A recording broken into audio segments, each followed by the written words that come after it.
WGN investigates a town in turmoil. A South Suburban mayor accused of using police to target her political opponents. Investigative reporter Ben Bradley has the story. For decades, the Shaw brothers ran politics in and around South Suburban Dolton. Their antics were legendary, but now there's a new leader in town. She calls herself the people's super mayor, but that's not how some of the people would characterize her leadership.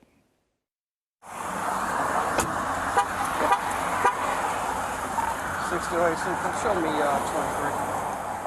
The night of June 10th, police arrived at this truck yard in Dolton, owned by Lawrence Gardner. How are you? I don't know. I was doing good till you got here. The reason police responded depends on who you ask. In this report, officers said it was for an ordinance violation for hosting a group of bikers at his business without a license. But Gardner has a different take. Okay. It's what it is. Well, so here we go. He says he's been repeatedly harassed for not supporting Dolton Mayor Tiffany Henyard. We taking care of all the business, right? All the business. You can't stop me from closing my gate. Last time I'm gonna say it, sir. Okay. Please stop. I'm not. Okay. The standoff that night ended with Gardner in handcuffs. I'm tired of them. They've been harassing me for months and months and months. Have a seat, folks, sir. And charged with misdemeanor obstructing an officer. How does that matter to you? With the gate. It's all on body cam, no big deal. The charge eventually dropped. Case closed, right? Not quite. Gardner claims the harassment continues. I'm suffering. They destroyed my trucking company. They shut my store down. And he's not alone. Others in town are sharing similar stories of alleged retaliation for not supporting this suburban mayor.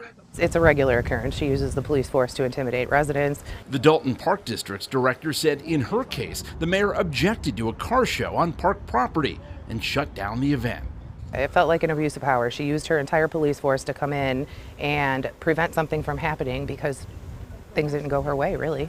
Some businesses, even village employees, are now suing Dolton. I filed the lawsuit because I am a victim of retaliation. Eris Montgomery is Dolton's deputy village clerk. In her complaint, filed last May in federal court, she claims the board increased her pay to $60,000, but the mayor ordered not to implement the raise because the clerk didn't support Henyard politically. People are walking on eggshells, so to speak. They're afraid to have an opinion about anything or to fulfill their duties. Since taking office in 2021, Henyard has repeatedly clashed with residents and fellow elected officials, even locking trustees out of Village Hall amid a dispute.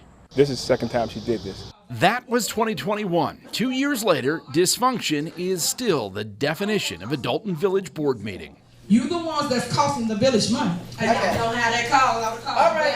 Okay. What was she supposed to do? You wanted her to expound that? Don't drag out the meeting. I made a motion. It took 30 minutes of yelling just to agree on the order of the night's agenda. Some residents say they are fed up. Until this administration starts respecting us as citizens, I'll be damned if I'm going to respect them as an administration.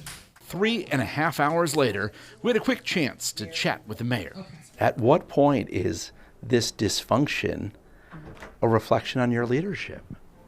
When I replace my board. Are you punishing your political opponents? No, not at all. I'm a God person, God-fearing person, that I don't touch stuff like that. I want people to know that I'm caring, I love what I do, I stay in the fire for them, and I bring products and produce things here in our community for them. Her team said the mayor would not discuss any lawsuits or specific allegations of political targeting.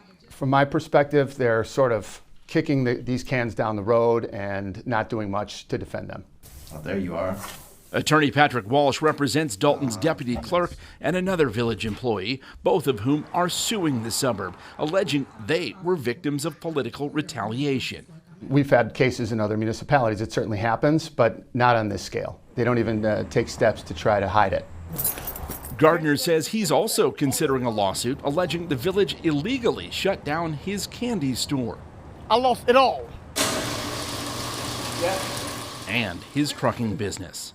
There's no freight. I just have a couple of friends that don't have anywhere to put their belongings, so I put the stuff in here to collect a couple of dollars to pay the rent. Back in June, after Dolton had shut him down, Gardner's security cameras captured two people he insists were Mayor Henyard's henchmen.